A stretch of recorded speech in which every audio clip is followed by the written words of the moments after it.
اور وہ فرمائے گا کہ گناہگارو تم آج الگ ہو جاؤ۔ اے آدم کی اولاد، کیا میں نے تم سے کہہ نہیں دیا تھا کہ شیطان کو نہ پوجنا، وہ تمہارا کھلا دشمن ہے، اور یہ کہ میری ہی عبادت کرنا یہی سیدھا رستہ ہے؟ اور اس نے تم میں سے بہت سی خلقت کو گمراہ کر دیا تھا، تو کیا تم سمجھتے نہیں تھے؟ یہی وہ جہنم ہے جس کے تمہیں دھمکی دی جاتی تھی، جو تم کفر کرتے رہے ہو اس کے بدلے آج اس میں داخل ہو جاؤ۔ آج ہم ان کے منہوں پر مہر لگا دیں گے، اور جو کچھ یہ کرتے رہے تھے ان کے ہاتھ ہم سے بیان کر دیں گے، اور ان کے پاؤں اس کی گواہی دیں گے۔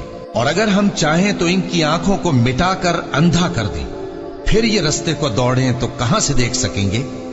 اور اگر ہم چاہیں تو ان کی جگہ پر ان کی صورتیں بدل دیں، پھر وہاں سے وہ نہ آگے جا سکیں اور نہ پیچھے لوٹ سکیں۔